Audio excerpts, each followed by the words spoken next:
नमस्कार दोस्तों, पीसीएस गुरुजी में आपका स्वागत है। दोस्तों, क्या घटना चक्र की जो किताबें हैं यूपी पीसीएस में पढ़ने जाने वाली सबसे ज्यादा पॉपुलर किताब घटना चक्र की किताब, जो कि प्रीवियस ईयर क्वेश्चन बैंक होता है, लगभग 25 से 30 सालों का जो भी क्वेश्चंस आए होते हैं सब्जेक्ट के, क्या वो किताबें अब इररेलेवेंट हो चुकी हैं, बेकार हो चुकी हैं? उनका क्या पढ़ना अब क्या उतना ही अच्छा रिजल्ट देगा जैसा पहले देता था? ऐसे बहुत सारे सवाल आपके दिमाग में आ रहे होंगे कि क्या घटना चक्र किताब को पढ़ना चाहिए या नहीं पढ़ना चाहिए। दोस्तों, आज की वीडियो में हम घटना चक्र को थोड़ा एनालिसिस करेंगे। 2024 यूपी पीसीएस 2023 का जो एग्जाम होगा उसके संदर्भ में देखते हुए कि क्या आपको घटना चक्र की किताब पढ़नी चाहिए या आप जो स्ट्रैटेजी बना रहे हो कि यूपी पीसीएस 2024 प्री को क्रैक करने की, उसमें घटना चक्र का रोल कितना रहेगा। इस वीडियो को अंदर देखिएगा क्योंकि ये वीडियो आपको बहुत डिटेल में आपकी स्ट्रैटेजी को बनाने में हेल्प करेगा। दोस्तों, पिछले 10-12 साल से अगर जो भी लोग यूपी पीसीएस को फॉलो कर रहे हैं, अगर सन 2010-11 से अगर मैं लेता हूं, तो आप देखोगे कि यूपी पीसीएस के मार्केट में दो ही किताबें सबसे ज्यादा पॉपुलर रही हैं। पहले रही है परीक्षा वाणी की किताबें और दूसरी रही है घटना चक्र किताबें। परीक्षा वाणी और घटना चक्र किताबें पढ़ के ही लोग जो है वो पीसीएस की तैयारी करते थे और पीसीएस बन जाया करते थे। जो बहुत मेहनती होता था वो दोनों किताबें पढ़ लेता था, जो थोड़े से कम होते थे मेहनती, वो सिर्फ घटना चक्र की किताबें पढ़कर पीसीएस बन जाया करते थे। और ये कम से कम पीसीएस प्री तो निकाल लेते थे, मतलब नहीं अगर पीसीएस बनते थे तो कम से कम पीसीएस प्री तो वो निकल जाता। और ये सच्चाई थी कि अगर आप घटना चक्र की किताबें आप ठीक से पढ़ रहे हो तो पीसीएस प्री क्रैक करने की संभावना बहुत ज्यादा बढ़ जाती थी, कोई समस्या नहीं थी। लेकिन जैसा होता है कि समय के साथ चीजें बदलती ही बदलती रहती। कोई चीज कितनी भी अच्छी क्यों ना हो जाए, कितनी भी बेस्ट क्यों ना हो जाए, एक दिन उसको बदलना ही होता है। कुछ ऐसा ही घटना चक्र के साथ देखने को मिल रहा है। किताबें बहुत अच्छी हैं, इन्होंने अपने आप को अपडेट भी किया, बट कहीं ना कहीं मुझे लग रहा है कि पिछले 2-3 साल से जितना ज्यादा डिपेंडेंसी स्टूडेंट्स की इन किताबों पर होनी चाहिए, अब धीरे धीरे वहां से चीजें कम होती जा रही हैं। यानी कि जो रिजल्ट्स सिर्फ घटना चक्र को पढ़ के आ जाया करते थे अब नहीं आ रहे हैं। क्वेश्चंस जितने रिपीट हो जाया करते थे अब उतने रिपीट नहीं हो रहे हैं। इसके 2-3 कारण हैं। पहला कारण यह है कि जैसे मैंने कहा कि चाहे कुछ हो जाए, एक समय के बाद चीजें बदलती ही बदलती हैं। एक तो नेचुरल प्रोसेस है ये, बदलना ही बदलना।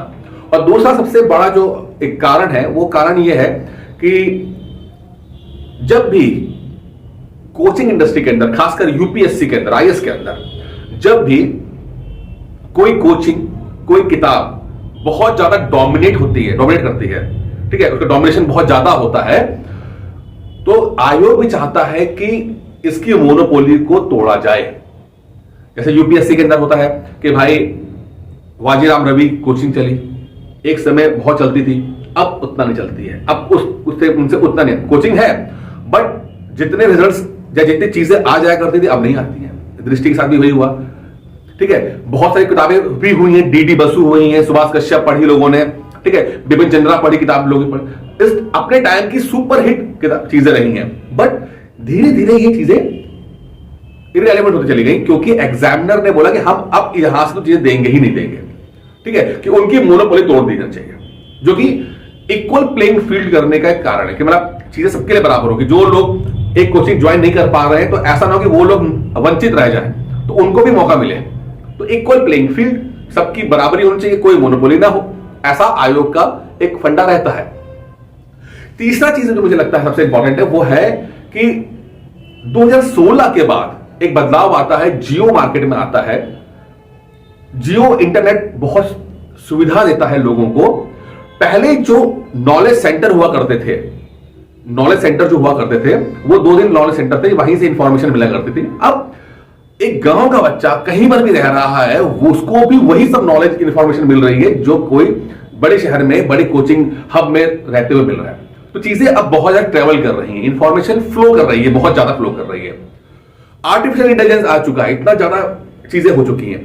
तो आप भी कैसे उम्मीद नहीं करते हो आप कैसे उम्मीद नहीं कर सकते कि आपका एग्जामिनर चेंज नहीं होगा? एग्जामिनर भी चेंज होगा, वो भी दुनिया में रहता है, उसके पास भी इंफॉर्मेशन ज्यादा आ रही है।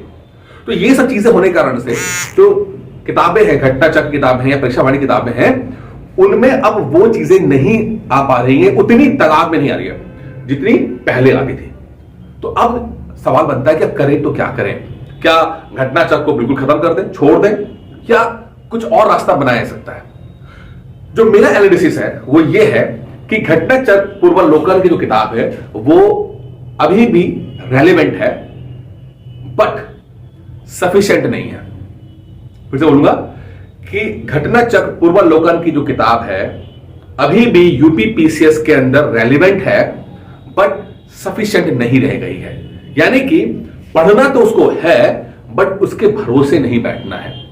पढ़ना तो है, बट उसके भरोसे नहीं बैठना है। पढ़ना इसलिए जरूरी है क्योंकि लगभग 30-40 साल का एक आपको क्वेश्चन बैंक मिल जाता है, तो आपको रेंज पता लग जाती है किसी टॉपिक में क्या क्या पूछा जा सकता है, एक रेंज आपको मिल जाती है।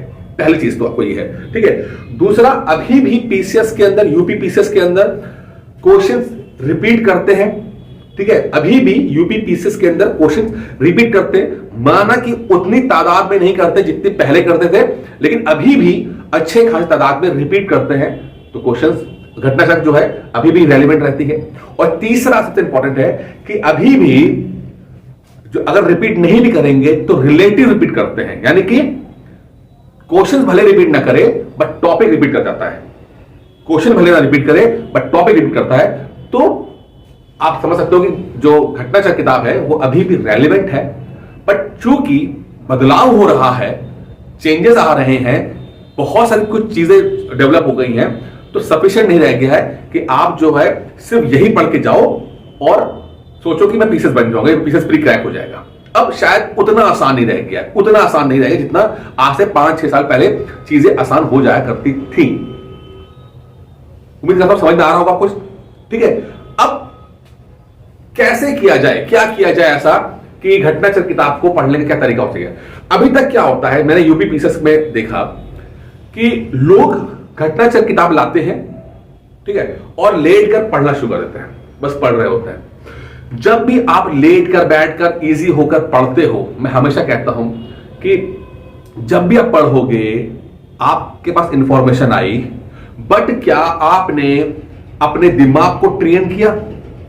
आपने क्या अपने दिमाग को ट्रेन किया? इंफॉर्मेशन आ जाना एक चीज है, लेकिन एग्जाम के अंदर, प्रेशर के अंदर सवाल अगर दूसरी भाषा में पूछा जा रहा है, दूसरे तरीके से पूछा जा रहा है, तो क्या आपका दिमाग इतना ट्रेन हो चुका है कि वो दो बहुत ही क्लोज ऑप्शंस में फर्क बता पाए? एग्जांपल लेते हैं, भारत की जीडीपी ग्रोथ रेट मान लेते हैं 5.6% है, मान लेते हैं 5.6% है, ऑप्शन में आता है 5.6 और 5.7, तो क्या आपका दिमाग उस समय 5.6 या 5.7 के बीच का फर्क समझ पाएगा? कंफ्यूज तो नहीं हो जाएगा? मैक्सिमम लोग आप जो असफल होते हो वो इसीलिए असफल होते हो क्योंकि आप लोग पढ़ते तो हो बट अपने दिमाग को ट्रेन नहीं करते। आपका दिमाग उस परिस्थिति में आकर परफॉर्म नहीं करता जैसा एग्जामिनेशन में होता है। महान क्रिकेटर सचिन तेंदुलकर बोलते हैं कि अगर आप जिस तरह से मैदान में खेलना चाहते हो, जैसे आपने सोचा कि मैं मैदान में छक्के चौके मारूंगा, तो उसी तरह से प्रैक्टिस भी करनी चाहिए। यानी अगर आपने सोचा कि मैदान में छक्के चौके मारूंगा, तो आपको प्रैक्टिस में भी छक्के चौके मारने होंगे। अगर आपको लगता है कि मैं मैदान में डाइव मार के कैच पकड़ूंगा, तो आपको प्रैक्टिस में भी डाइव मार के कैच पकड़ना होगा। ऐसा नहीं कि आप वहां पे कुछ और सोच रहे हो, यहां पे कुछ और सोच रहे हो। इसी तरह से मैं कहता हूं कि अगर आपको लगता है कि आप एग्जाम में एमसीक्यू अच्छा कर पाओ, तो आपको भी अपने दिमाग को वही परिस्थितियां देनी होंगी। पढ़ना एक अलग तरीका है, उसको याद करना एक अलग तरीका है। इसके लिए आप बेहतर है कि आप जो है वो टेस्ट के रूप में, मॉक टेस्ट के रूप में दीजिए। क्या दिए? मॉक टेस्ट के रूप में घटना चक्र को खत्म कीजिए। पहला और सबसे इंपॉर्टेंट है कि आपने अगर घटना चक्र को पढ़ा है तो प्लीज उसको मॉक टेस्ट के रूप में दीजिए। पहला स्टेप ही है किस तरह से पढ़ा जाए घटना चक्र को। बेहतर हो कि पहला तो आपने जो पढ़ा, उसके बाद जो क्वेश्चंस है उसको आप मॉक टेस्ट के रूप में दीजिए। आप देख पाओगे कि आप जो पढ़ रहे हो, जो याद कर रहे हो, वो 100% नंबर्स में कन्वर्ट नहीं हो रहा है। आपने जितना पढ़ा उतना नंबर्स में कन्वर्ट नहीं हुआ, बहुत सारा वेस्ट हो गया।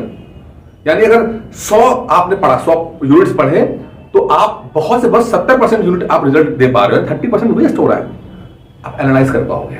इसीलिए चाहे कुछ हो जाए, आप कितना भी अपने आप को बहुत स्मार्ट समझो, एक्सपर्ट समझो, कुछ भी समझो, अपने आप को समझने में तो क्या है, कोई फर्क नहीं पड़ता, ठीक है। लेकिन मैं आपसे कहूंगा कि आप मॉक टेस्ट के रूप में दीजिए, क्योंकि ये दोनों चीजें बहुत डिफरेंट हैं। इंफॉर्मेशन होना और चीजों को रिकॉल करना, अपने दिमाग को ट्रेन करना, पहली चीज ये है, ठीक है बेटा। अब सेकंड पॉइंट क्या है? सेकंड पॉइंट ये है कि जैसे मैंने कहा कि ये चीजें घटना चक्र रेलिवेंट तो है, बट जो है सफिशिएंट नहीं है। अब क्या किया जाए यहां पर? ये मैंने किया, ये मैंने आज से कुछ कई साल पहले कर लिया था, उसमें मुझे बहुत फायदा हुआ। लेकिन अब मुझे लगता है कि अब ये ज्यादा करने का वक्त आ गया है। उस समय शायद मैंने एक स्टेप ऑलरेडी आगे लिया, जब मैंने पहली बार पीसीएस प्री क्रैक किया, उस समय मैंने एक चीज चलाई थी। लेकिन अब ये ज्यादा करना पड़ेगा। क्या करना पड़ेगा? जैसे आपने एक घटना चक्र के क्वेश्चन देखा, कोई क्वेश्चन है, ठीक है, जैसे लेट्स सपोज भारत की राजधानी कौन सी है? 4 ऑप्शन आ गए, नई दिल्ली, इस्लामाबाद, आपका काठमांडू और ढाका। अब आप अभी तक आपने पढ़ा, किस तरह से पढ़ा? आपने घटना चक्र पढ़ लिया, ठीक है। सेकंड स्टेप होता है कि आप उसको टेस्ट के रूप में दो, मॉक टेस्ट के रूप में दो। थर्ड स्टेप आ गया आपका कि आपने को पता लग गया कि भाई नई दिल्ली है भारत की राजधानी। लेकिन बात यह खत्म नहीं करनी है, यहां से एक स्टेप आगे जाना है। क्या करना है? जो ऑप्शन राइट है वो तो राइट है, बट जो रॉन्ग है उनके साथ भी आपको पढ़ना है। कि आपको पता होना चाहिए कि इस्लामाबाद किसकी राजधानी है, ढाका किसकी राजधानी है, काठमांडू किसकी राजधानी है। तो आपको ऑप्शन, जो ऑप्शंस हैं उनको भी पढ़ना होगा, उनको भी याद करना होगा। ये स्टेज 3 है, यानी कि घटना चक्र को पढ़ा, घटना चक्र को मॉक टेस्ट में दिया, और तीसरा है इन ऑप्शंस को दिया। इसको बोलते हैं रिलेटिव रिपीट। क्या बोलते हैं? Relative repeat. कि हो सकता है आपसे नई दिल्ली वाला सवाल ना पूछा जाए, बट राजधानी वाला सवाल तो पूछ सकता है ना आपसे, इस्लामाबाद के बारे में तो पूछ सकता है ना, काठमांडू में पूछ सकता है। तो टॉपिक रिपीट कर गया, क्वेश्चन रिपीट नहीं किया, टॉपिक रिपीट कर गया। समझ पा रहे हैं मेरी बात? आप ना समझिए आप किस तरह कर रहे हैं। तो पहला स्टेप है, हमने घटना चक्र को खरीदा, देन हमने पढ़ा, हमने टेस्ट के रूप में दिया, और हमने जो ऑप्शंस एक राइट हुआ बहुत अच्छी बात है, लेकिन जो गलत भी थे उनको भी पढ़ के तैयार कर लिया। इससे हमारा रिलेटिव रिपीट वाला ऑप्शन तैयार हो गया, ठीक है। बट बात फिर है, अभी भी बात खत्म नहीं हुई है। एक चौथा सबसे इंपॉर्टेंट पॉइंट है, ये यहां चौथा कर दो, ठीक है, कि अगर मान लो कि क्वेश्चन घटना चक्र से आए ही ना आए, मान लो 50% क्वेश्चन आए, 50% ना आए, तो क्या करोगे? तो अभी भी क्या, मैंने अभी पिछले 2 बार से देखा, मैंने पेट का पेपर भी देखा, मैंने पीसीएस के पेपर भी देखे, तो इसमें ये एक संभावना है कि घटना चक्र को बिल्कुल टच ही ना करें। मान लो एग्जामिनर घटना चक्र को टच ही नहीं कर रहे, देन व्हाट? तब क्या करोगे? इसीलिए मैं कह रहा हूं, अब आपको नए क्वेश्चंस आपको पकड़ने पड़ेंगे, नए क्वेश्चंस पे जाना पड़ेगा। अब आप उम्मीद मत करो कि सिर्फ और सिर्फ पुराने और रिपीट सवाल आएंगे, अब नए क्वेश्चंस आएंगे, और नए क्वेश्चंस के लिए आपको थ्योरी पढ़नी पड़ेगी, आपको थ्योरी ढंग से पढ़नी पड़ेगी, आपको डिटेल में पढ़ना पड़ेगा, और नए क्वेश्चन तैयार करने पड़ेंगे। जैसे कि अगर एग्जांपल लेते हैं कि अगर हमने यूनिवर्स पढ़ा, तो जितना घटना चक्र में यूनिवर्स है, ज्योग्राफी में है, उतना पढ़ा, लेकिन आपको कुछ स्टैंडर्ड बुक से भी उन्हें पढ़ना पड़ेगा और देखना पड़ेगा कि नए सवाल आप कर पा रहे हो या नहीं कर पा रहे हो।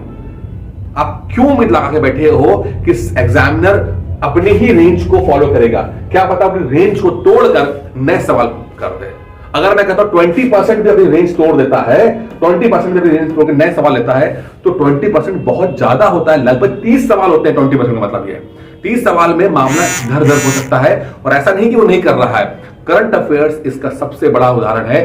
करंट अफेयर्स को कोई पकड़ नहीं पा रहा, इतनी सारी कोचिंग, इतने सारे यूट्यूब चैनल है, इतने सारे सब कुछ है, उसके बावजूद भी पीसीएस में, पेट में करंट अफेयर्स पकड़ में नहीं आ रहा है, क्योंकि करंट अफेयर्स के लिए एग्जामिनर ने बाउंड्रीज तोड़ दी है, चीजें बहुत ज्यादा कॉम्प्लिकेट हो चुकी है।